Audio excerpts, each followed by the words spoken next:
BTS mall, വളരുന്ന ബന്ധം, തുടരുന്ന വിശ്വാസം. Opposite bus stand, Manjeri road, Pandikkad.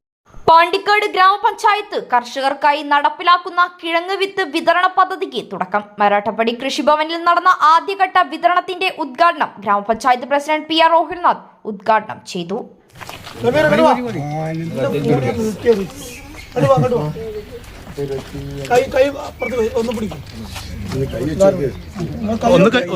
കാർഷിക മേഖലയെ കൂടുതൽ ഊർജ്ജസ്വലമാക്കുന്നതിന്റെ ഭാഗമായി പാണ്ടിക്കാട് ഗ്രാമപഞ്ചായത്ത് 2025-26 വാർഷിക പദ്ധതിയിൽ ഉൾപ്പെടുത്തി 1,10,000 രൂപ വകയിരുത്തിയാണ് കിഴങ്ങ് വിത്ത് വിതരണ പദ്ധതി നടപ്പിലാക്കുന്നത്.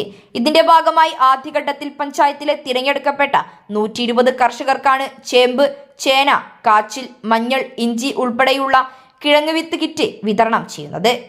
ഏറെ അഭിമാനത്തോടു കൂടി 2025-26 വാർഷിക പദ്ധതിയിൽ കഴിഞ്ഞ ഭരണസമിതിയുടെ കാലത്ത് വെച്ച ഒരു പദ്ധതി അതിന്നിവിടെ പൂർത്തീകരിക്കാൻ കഴിയുന്നതിൻ്റെ ഒരു സന്തോഷം ഞാൻ ആദ്യമേ പങ്കുവെക്കുകയാണ്.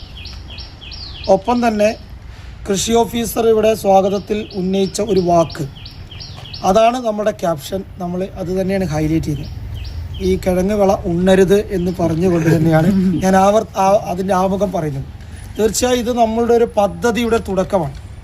കഴിഞ്ഞ കാർഷിക സെമിനാറിൽ, വികസന സെമിനാറിൽ ഉൾപ്പെടെയുള്ള വിഷയങ്ങളിലൊക്കെ ഇത് ചർച്ചയ്ക്ക് വിധേയമായി കർഷകർ ആവശ്യപ്പെടുന്ന പദ്ധതികൾ വികസന സെമിനാറിൽ ഉൾക്കൊള്ളിച്ചുകൊണ്ട് വെച്ച ഒരു പദ്ധതിയാണ്. അപ്പോൾ തീർച്ചയായും ഇത് നമുക്ക് മാതൃകാപരമായൊരു പദ്ധതിയാക്കി മാറ്റണമെന്ന് ആഗ്രഹിക്കുകയാണ്.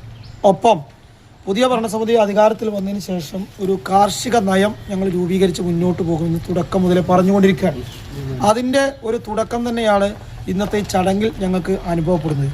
തീർച്ചയായും കൃഷി ഓഫീസർ ഇൻചാർജ് ആണെങ്കിൽ കൂടി ഞങ്ങൾക്കൊരു ഫുൾ ചാർജ് പോലെയുള്ളൊരു എനർജിയിലാണ് കൃഷി ഓഫീസർ ഇവിടെ ഉള്ളത്. അതിൻ്റെ സന്തോഷം ഞാൻ പങ്കുവെക്കുന്നു. ഗ്രാമപഞ്ചായത്ത് വൈസ് പ്രസിഡന്റ് TC റമീസ ചടങ്ങിൽ അധ്യക്ഷത വഹിച്ചു. സ്ഥിരം സമിതി അധ്യക്ഷൻ PT ഷെരീഫ്, അംഗങ്ങളായ രഞ്ജിനി, സമീർ ബാബു, കൃഷി officer incharge KM Fathima Shaheena, agriculture assistant P Shaiju, ADS member Sakeer Champrassery, Latheef Kottangodan, Mohanan C എന്നിവർ സംസാരിച്ചു. News bureau, Pandikkad.